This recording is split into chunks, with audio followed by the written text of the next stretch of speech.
Hello guys! Another day, another vlog. So, eto na nga yung second day ng vegan trip namin. Di nga kompletong araw ng daddy nang walang kape sa umaga kaya yan pinagtimpla ko na siya. At ang batang to, hindi ko alam kung gustong uminom ng alak kasi turo siya ng turo. Di ko maintindihan yan pala may grapes sa tabi niya at gusto niyang kunin. Umiiyak-iyak na nga siya dito dahil hindi namin maibigay yung gusto kasi plastic lang naman kasi yun, di naman niya pwedeng kainin. Inabutan nga lang siya dito ng isang plastic na green tea para mawala yung iyak niya kaya yun tumahan din naman.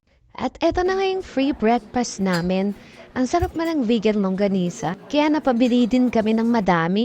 After namin mag-breakfast, naghanap na rin kami ng kalesang sasakyan namin para umikot. Natry pa ang tumawad ng daddy dito pero di man siya binigyan kaya 200 pa rin per hour. Yan na nga sumakay na kami hirap na hirap pa sa pagkakyat kasi ang bigat-bigat na ng katawan ko. Parang inaantok pa ang itsura ni Zia dito. Pero hindi ko alam kung inaantok talaga siya or nasisilaw lang sa araw. Maaga din kasi kami gumising kanina.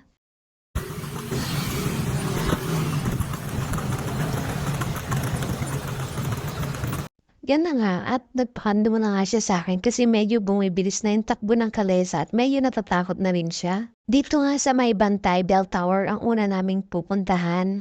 Pero hindi naman kami nakakapasok kasi nga bawal na daw pumasok mula nung nag-earthquake.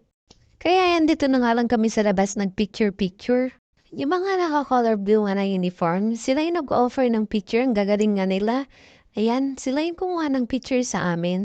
Ang galing nga ng pagkukuha, akala mo talaga, totoong nasa loob ng banga. At eto rin, akala mo totoong nakasandal kami.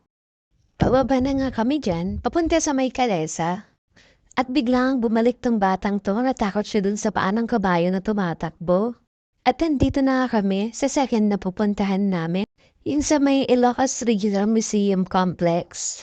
Bibidyo nga ako pagpasok dyan, bawal palarayan na si Tao, kaya yan, puro picture-picture na lang muna kami. Saglit nga lang kami dito. Napunta na kami kagad sa may bilihan ng longganisa.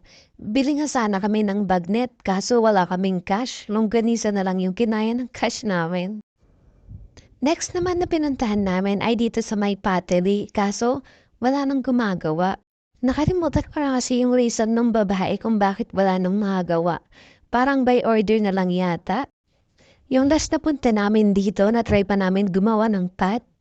Lumabas na rin kami kaagad, then bumili na lang kami ng mga t-shirts. Nagmamadali na kami yan kasi naghintay yung kalesa. 200 per hour kasi, parang lumagpas na kami dyan. Kaya kung pupunta rin kayo dito at may sarili kayong sasakyan at gusto nyo namang itry yung kalesa, hindi kasi kakayanin ng isang oras lang yung mga iikutin na lugar. Pwede naman kayo mag-waste na lang kung talagang gusto niyong pasyalan lahat yung lugar.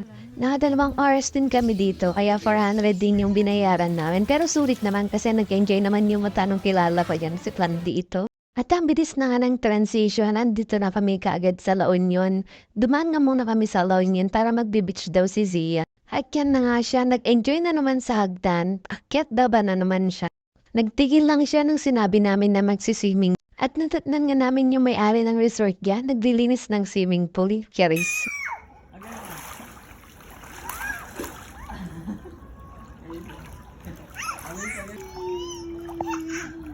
At may bata nga namang masaya, natupad na naman yung swimming niya. Hindi nga lang sa dagat, sobrang lakas talaga ng alon dito sa La Union. Hindi na nga rin ako nag-swimming dito kasi giniginawa ko. After nga nila nag-swimming, nagpunta naman kami sa may kanto para maghanap ng makakain. Then dumiretso na rin kami dito sa may plaza.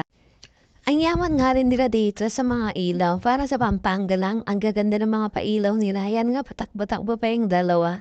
Nakita nga namin tong gift na to. Sabi ni Sia, bus daw. Sumakay nga siya. Tapos siya nag-wheel on bus siya. Nag-try nga rin silang sumakay dito sa may sasakyan ni Santa. Tapos biglang tumakbo tong bata. Nag-worry kasi mauubos na daw yung ice cream niya. Pinapatranslate niya ng daddy tong 10 commandments. Meron naman dun sa may likod niya. Kinaumagahan nga pagising namin, punta na kami kagad sa dagat para magbuni-muni. Masarap nga sanang maligo sa dagat kasi hindi siya masyadong maalog na yan. Kaso sobrang lamig naman. At tignan niya naman tong batang to, ayaw magpahis ng buhok, nagmumuryot. Pero nung sinabi ka you're a monster, kaya yan inayos na rin niya. Habang kumakain na kami dito, may bata namang nagpapabili ng ice cream. Sabi ko hindi yan ice cream, isda yan. After namin mag-breakfast, dumaan din kami ng palengke para bumili ng mga gulay. Namiss din kasi namin mag-ulam ng mga gulay lalo na tong sili. Yung iluluto mo siya sa bagoong with soka, ang sarap nun. At hanggang dito na nga lang guys. Salamat sa panonood. Ingat! Bye-bye!